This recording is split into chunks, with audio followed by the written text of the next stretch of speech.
Speaking of not so great, not so bad, Mm-hmm. we also watched the Hammer film Curse of the Mummy's Tomb. From 1964. Yeah, what'd you think? It was okay. Not great, not bad. Yeah. This may turn out to be the most neutral episode we've ever had. Uh-huh. Yeah, they're all kind of middle of the road. Directed by Michael Carreras, written by Michael Carreras, stars Terence Morgan, Ronald Howard, and Fred Clark. Hour and 21 minutes, and this is in color. Mm-hmm. Set in Egypt in 1900. It's not exactly a follow-up to the Christopher Lee mummy. No, it's different. It's just a different mummy. Mm-hmm.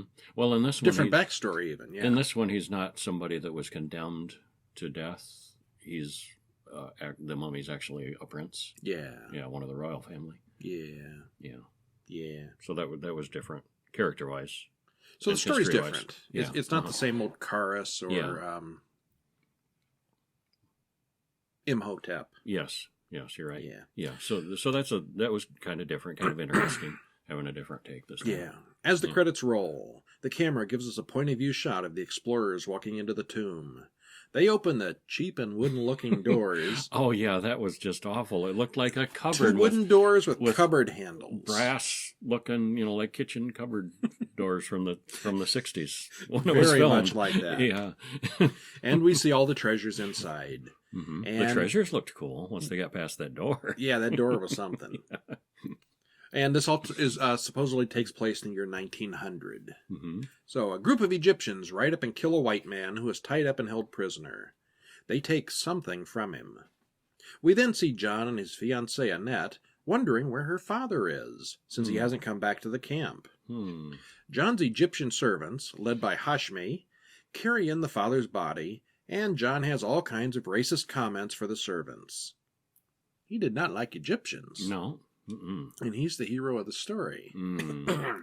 It was a different time. It was, Yeah.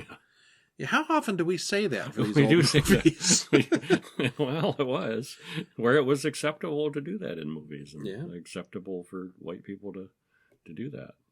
Hashmi says they'll all be dead soon because of the curse of the mummy's tomb. Dun, dun, dun. At Sir Giles' suggestion, Hashmi arranges to license the artifacts to the London Museum for £70,000. But Alexander King, the American investor, wants to take the whole mess on an international tour and make a lot more than that. Kind of a as he references P.T. Barnum. Yeah, Sir Giles and Hashmi are offended at the very idea and are quickly fired. Mr. King takes John out to dinner to discuss the new arrangement. While they're there, someone breaks into the storage area and ransacks the room.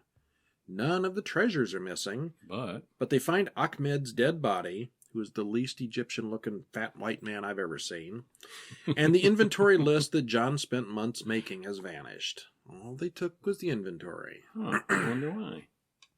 On the boat back to London, Sir Giles and John are knocked out, but the man who attacked them falls overboard after fighting with Adam Beauchamp.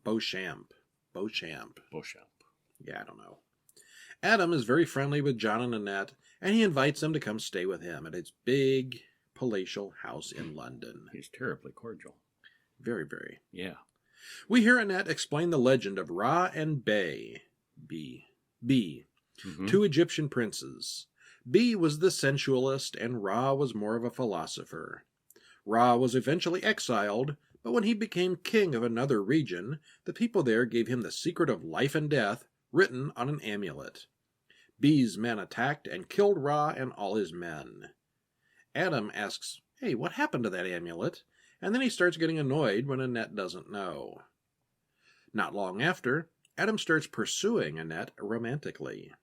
When Annette shows everyone an amulet that her father gave her right before he died, they all suddenly get very interested. What happened to that amulet? I have no idea. Oh, by the way, I've got this amulet, but, it's totally, Totally coincidental. She doesn't make that connection at all, but coincidentally, yeah, it's the amulet. Adam insists it's from the Old Kingdom, but John says it's probably from the mummy's tomb. Adam seems to have some kind of inside information about it. Yeah, he seems awfully knowledgeable about this stuff for some reason. Since he's not an Egyptologist, he's just a wealthy amateur. Supposedly. Yeah. John takes it to Sir Giles for help in identifying it, but someone knocks him over the head and steals it. A lot of knocking over the head in this movie. Yeah. But they're fine. That's a movie trope, getting knocked in the head and wake up. Yeah, they're fine.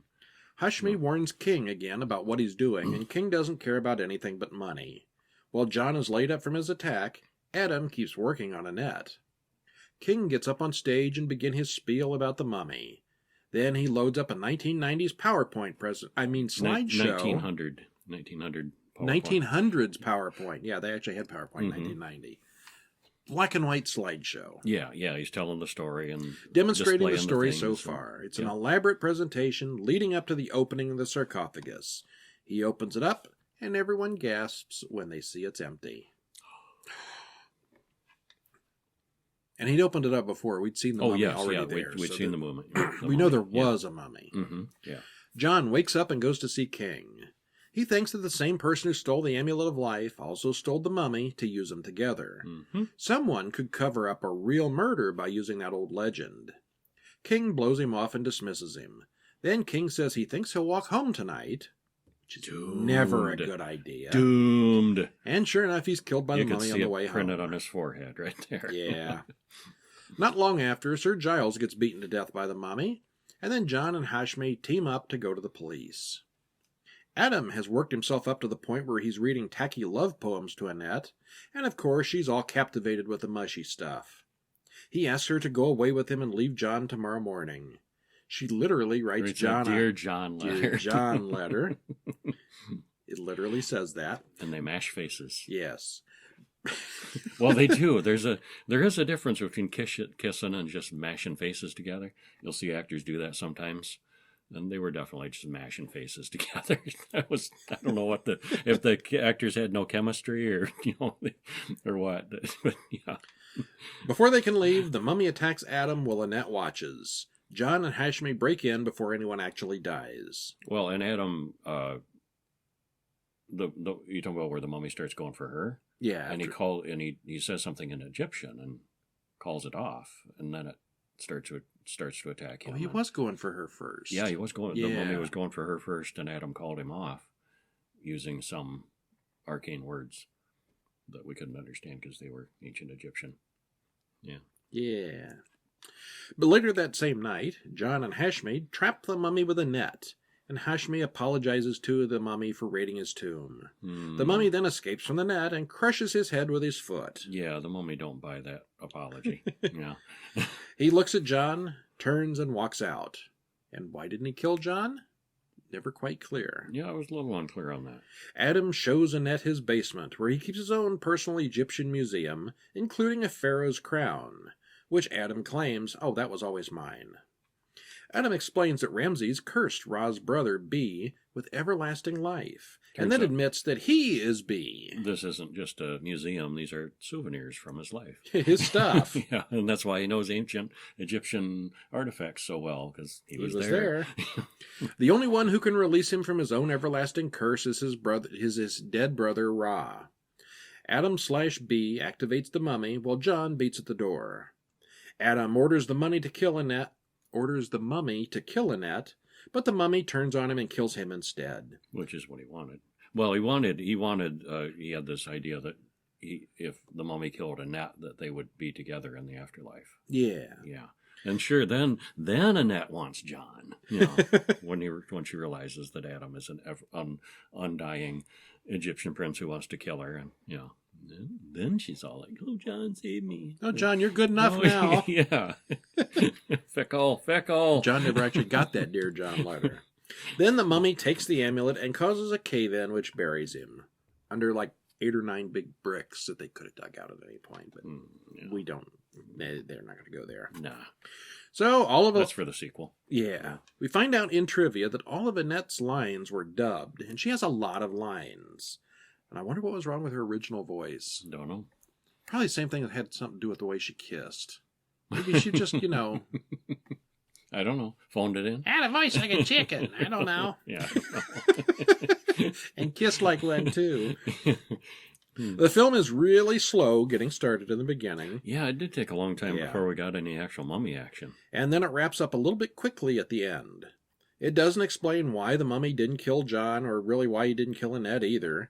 And there really wasn't much in the way of foreshadowing about who Adam really was. Because he was smitten. He was... They mentioned that his brother Adam mentioned something about him having a weakness for women and beauty, and I think that's why he didn't go for a nap, because she was pretty and he liked her. Yeah, and as far as the foreshadowing of Adam, we could tell right away he was creepy and probably in on it. But as far as him being like an ancient Egyptian prince, didn't really see kind of that came out of coming. nowhere. Yeah.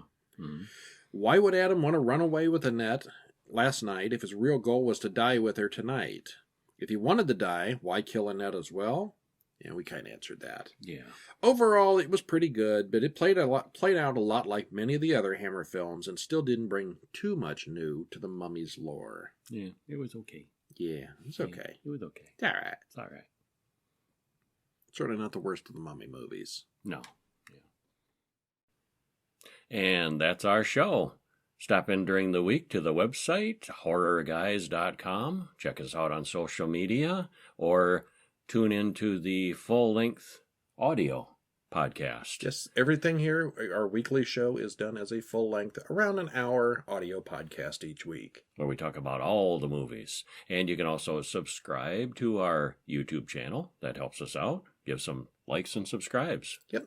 And horrorguys.com has, of course, all our reviews in writing. If you want to read more, sometimes we'll forget the line here or there. So if you want to read them, check out horrorguys.com. Yeah. And I'm Brian. I'm Kevin. And we'll see you at the next movie. See ya.